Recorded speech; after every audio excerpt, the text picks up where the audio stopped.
देते हुए गीता जी के 15वें अध्याय के 1, 2, 3, 4 और 5 श्लोक में बताया, ऊपर को जड़ और नीचे को, जड़ तो पूर्ण परमात्मा और नीचे को तीनों गुण रूपी शाखा है।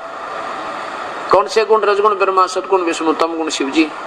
ये तीनों टहनियां हैं और जड़ पूर्ण परमात्मा है। तो हमने भक्ति रूपी पौधा जो बीजना होगा तो कैसे बीजना चाहिए था?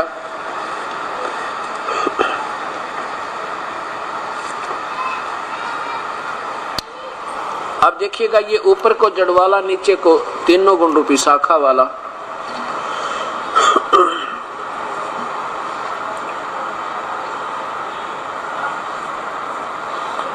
ऊपर को जड़ तो पूर्ण परमात्मा है, नीचे को तीनों गुण रूपी शाखा है, रजगुण ब्रह्मा, सतगुण विष्णु, तमगुण शिव जी। और ये तना इसका अक्षर पुरुष है, यानी ये परब्रह्म है, और ये एक डार इसमें से निकली है, ब्रह्म है, क्षर पुरुष है, और ये तीनों देवा शाखा हैं।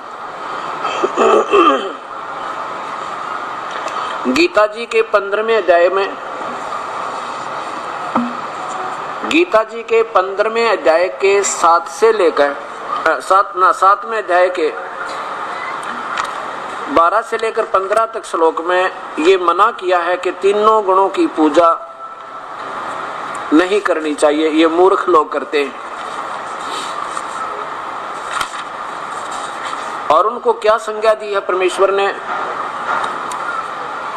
अब जब हम इसको पढ़ते हैं, और पहले हम यही किया करते थे, तो हमें अब इतना डर लगता है परमात्मा या क्या बनती है हमारे साथ, जैसे उन नादान संतों के, मूर्ख संतों के पीछे लग गए और वो पूजा कर रहे थे जो गीता में मना था, पवित्र शास्त्र में मना था, तो संविधान तोड़ रहे थे।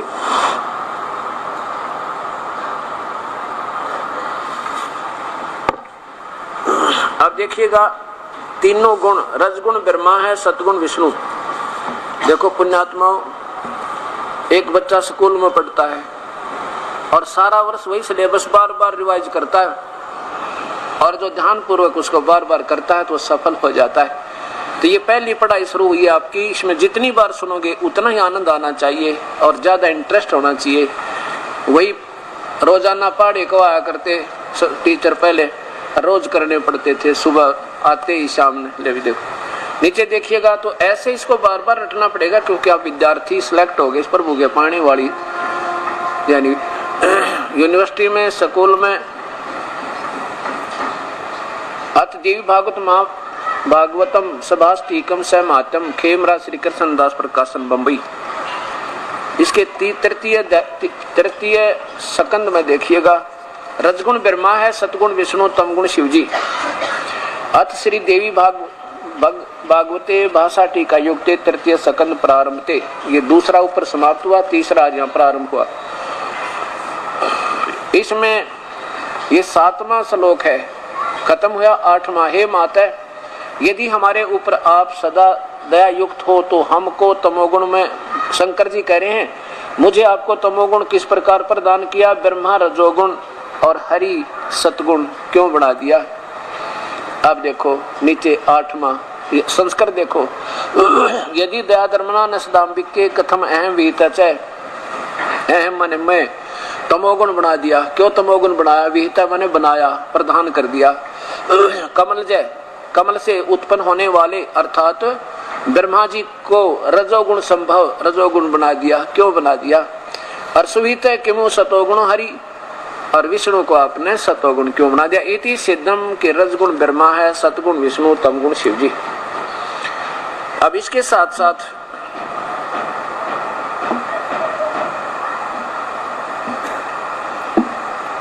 आप शिव पुराण और देखिए, इन्हीं गुणों के विषय में कि रजगुण, ये तीनों ब्रह्मा विष्णु महेश में गुण है, और इनका पिता ये काल जो है ये गुणातीत है।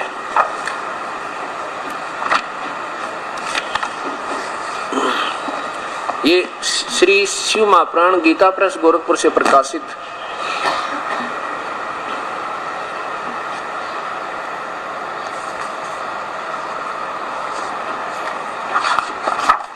और इनके कौन संपादक है?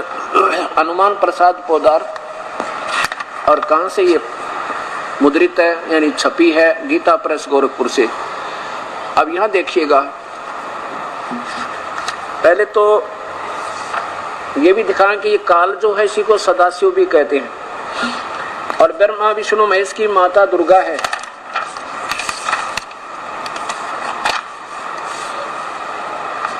ये रुद्र संहिता, रुद्र संहिता यहां देखिएगा, ये है दुर्गा यानी सदाशिव के साथ जो दुर्गा है या महापार्वती रूप में काल इसको अपने साथ रखता है। उस पराशक्ति को प्रधान प्रकृति गुणवती माया बुद्धि तत्व की जननी विकार रहित बताया है। वह शक्ति अंबिका कही गई है, उसी को प्रकृति सर्वेश्वरी त्रिदेव जननी तीनों देवताओं की मां ब्रह्मा विष्णु महेश की माता जननी और नित और मूल कारण भी कहते हैं। सदाशिव द्वारा प्रकट की गई उस शक्ति की 8 भुजाएं। ये सदाशिव कौन है? ये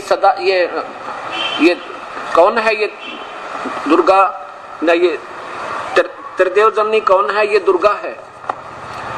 अब इससे पहले आपको एक थोड़ा सा ये देखना पड़ेगा, ये एक ब्रह्मांड है।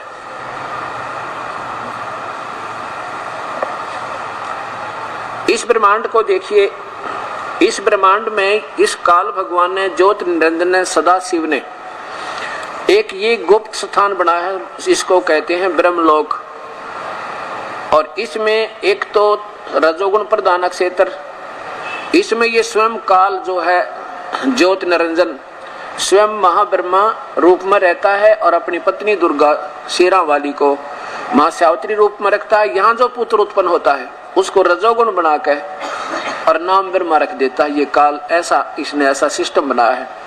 अब यहाँ ये तमोगुण प्रधान क्षेत्र है, वहां रचना की हुई इसने अलग से 3 इन जीवों को ऐसे धोखा देने के लिए और यहाँ पर अपने उल्लू सीधा करने के लिए सदाशिव ने इस काल में यहाँ पर अपना महाशिव रूप बना रखा है और इसमें अपनी पत्नी दुर्गा को मां पार्वती रूप में रखता है। या इनके दोनों के संयोग से जो पुत्र उत्पन्न होता है उसको ये ब्रह्मा उसको तमोगुण बनाकर और ब्रह्मा शिव नाम रख देते हैं, इसका रुद्र नाम रख देते हैं और फिर इनको बेहोश कर देते हैं। ये इनका पुत्र जो उत्पन्न होता है। और ये सतोगुण प्रधान क्षेत्र है, इसमें ये काल स्वयं महाविष्णु रूप में और इस दुर्गा को महालक्ष्मी रूप में रखता है। इस स्थान पर जिन दोनों के संयोग से जो पुत्र उत्पन्न होता है उसको तमोगुण बनाकर और विष्णु नाम रख देते हैं। अब इस प्रकार फिर इन तीनों पुत्रों को इनकी शादी करके और नीचे के 3 लोकों में दे देते हैं, भेज देते हैं। विष्णु जी का लोक अलग से और ये काल के पुत्र है तीनों, और ब्रह्मा का लोक और शिव का लोक। ये तीनों भगवान केवल एक विभागीय मंत्री समझो, एक प्रांत में, एक ब्रह्मांड में। ये पृथ्वी लोक, ये पाताल लोक और ये स्वर्ग लोक, इन 3 लोकों पर इनकी एक एक विभाग की प्रभुता है। अब देखिए ये एक ब्रह्मांड, ऐसे ऐसे इस काल के 21 ब्रह्मांड हैं। ये काल के 21 ब्रह्मांड देखो, इसके पिता के ज्योति निरंजन के, इनके पिता के। इसने इन 20 महा ऊपर देखो, पहले ज्योति निरंजन काल ब्रह्म के 21 ब्रह्मांड का के लोक 21 ब्रह्मांड का लघु चित्र। इसने 20 महाब्रह्मांडों को ऐसे रोक के, जैसे एक ब्रह्मांड आपने देखा इनमें से सारे में एक जैसी स्थिति है। 5 ब्रह्मांडों का एक ग्रुप बना के एक महाब्रह्मांड बना दिया। ये महाब्रह्मांड, ये ब्रह्मांड है। ऐसे ऐसे ये 4 महाब्रह्मांडों में 20 ब्रह्मांडों को रोक के 21 में महाब्रह्मांड तुल एक स्थान लेकर यहाँ इसने अलग से अपनी राजधानी बनाई है। जब नीचे के यहाँ तक के ये सब कई बार समाप्त हो जाते हैं, ये बहुत देर में समाप्त होता है, ये अक्षयोत्तर। तो इसमें एक नकली सतलोक, नकली अलखलोक, नकली अगमलोक, नकली अनामी लोक, इन प्राणियों को धोखा देने के लिए रची हुई है। इसी प्रकार यहाँ पर इस काल ने एक ब्रह्मलोक, ये महास्वर्ग बनाया है एक ब्रह्मांड में।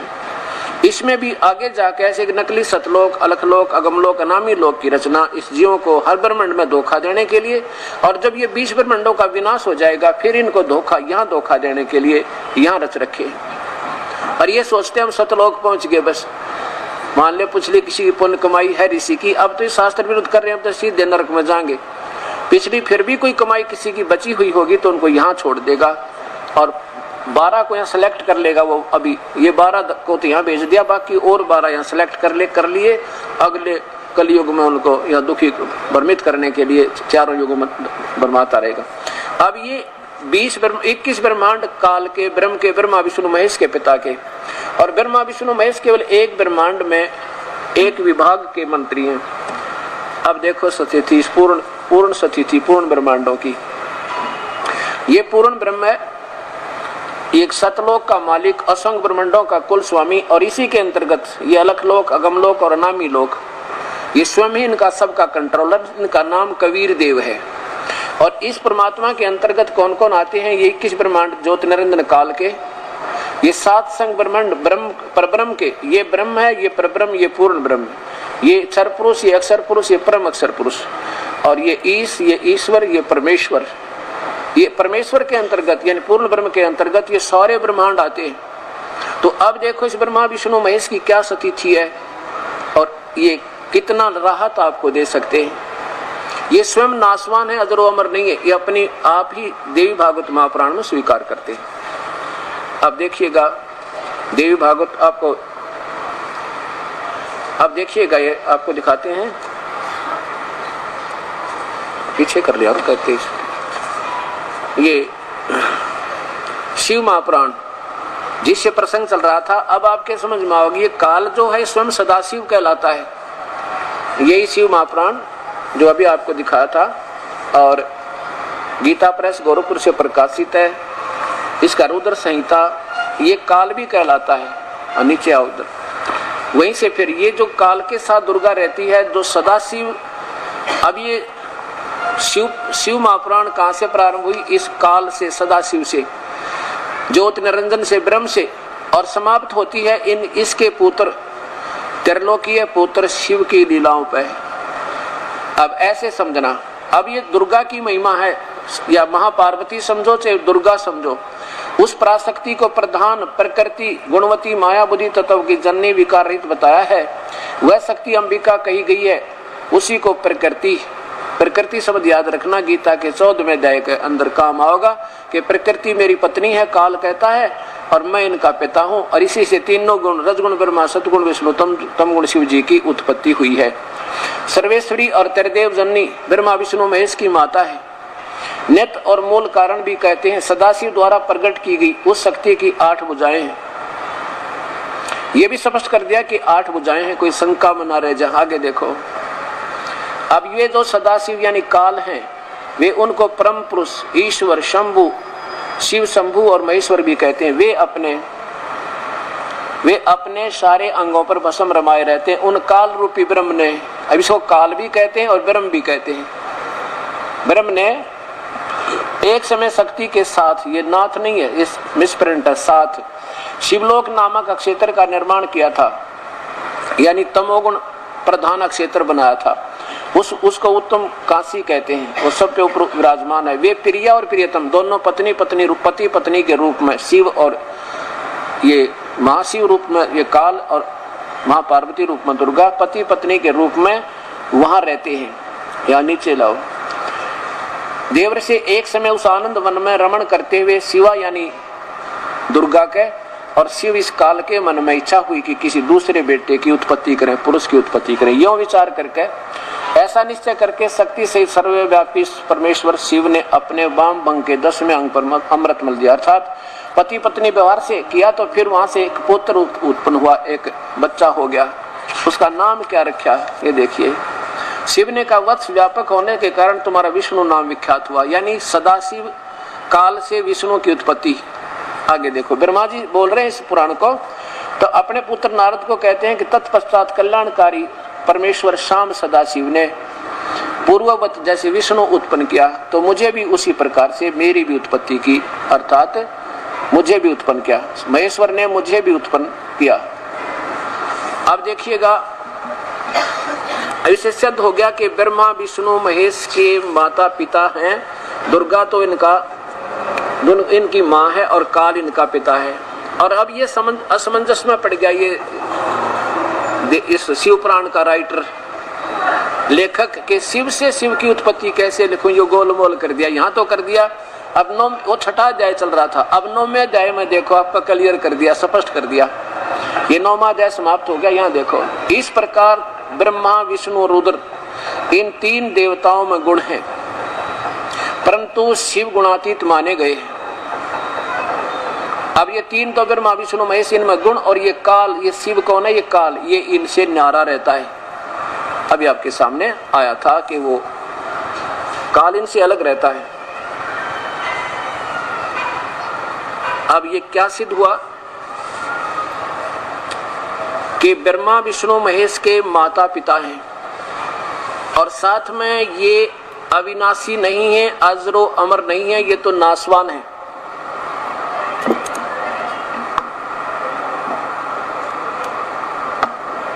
देखिएगा देवी भागवत महापुराण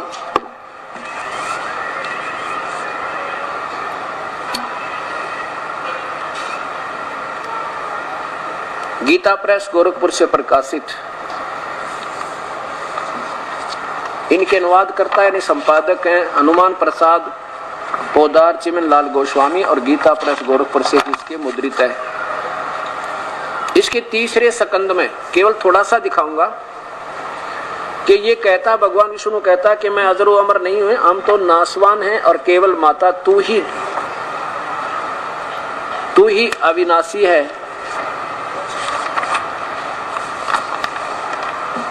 ये तीसरा स्कंद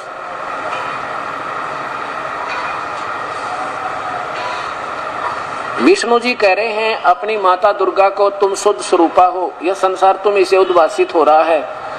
मैं ब्रह्मा और शंकर तीनों आपकी कृपा से ही विद्यमान, यानी हमारा जन्म हुआ है आप ही से।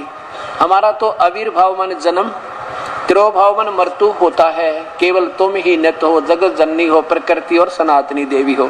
फिर देखो, मैं ब्रह्मा और शंकर, विष्णु जी कह रहे हैं हम तो सभी तुम्हारी कृपा से विद्यमान हैं, हमारा आविर्भाव और तिरोभाव हुआ करता, केवल तुम ही नित्य हो, जगत जननी हो, प्रकृति और सनातनी देवी हो। आगे शंकर जी कहते हैं, भगवान शंकर बोले, देवी यदि महाभाग विष्णु तुम्हें से प्रकट हुए हैं तो उनके बाद उत्पन्न होने वाले ब्रह्मा भी तुम्हारे बालक हुए, फिर मैं तमोगुणी लीला करने वाला शंकर क्या तुम्हारी संतान नहीं हुआ, अर्थात मुझे भी उत्पन्न करने वाली तुम ही हो। इसे सिद्ध हो गया, दोनों महापुराणों ने यानी पवित्र शास्त्रों ने प्रमाण कर दिया कि ब्रह्मा विष्णु महेश काल के और दुर्गा के पुत्र हैं, ये जन्मते और मरते हैं, ये अविनाशी नहीं है। अब आपको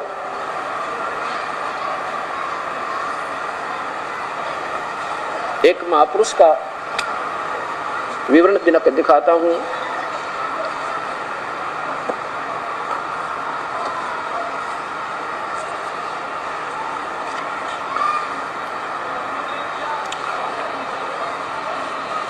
ये देखिएगा, आदरणीय श्री सुधांशु जी महाराज, ये भगवान शिव को अपना इष्ट मानते हैं, और ये वेद सरिता,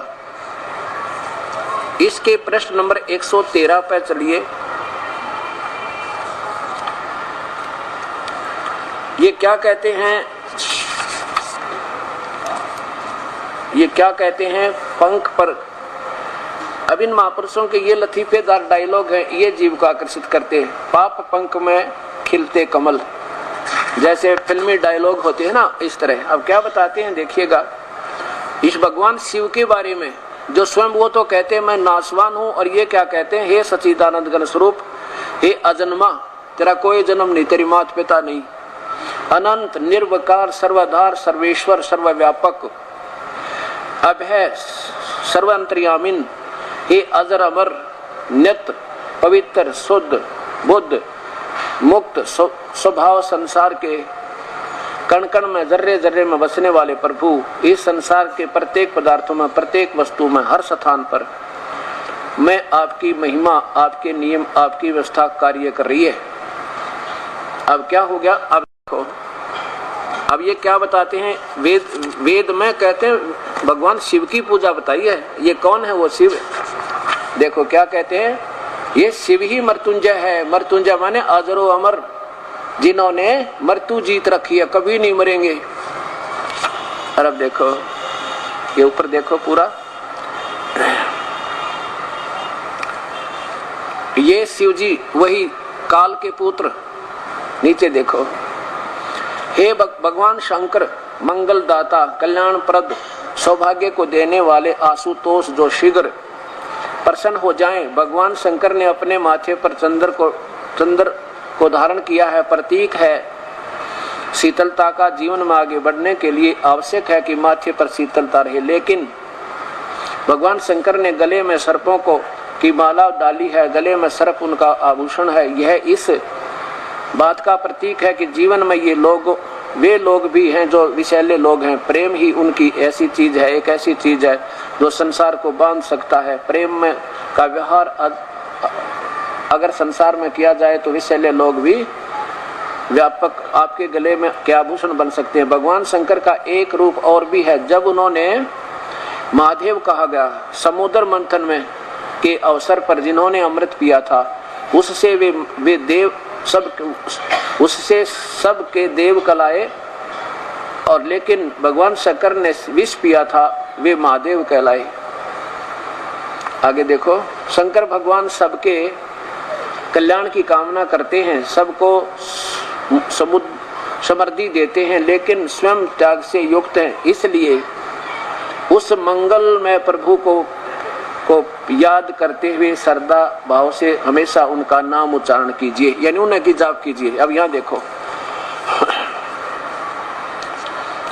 वेद में जिस मंत्र पर हम विचार कर रहे हैं वह वेदों में अनेक स्थलों पर आया है।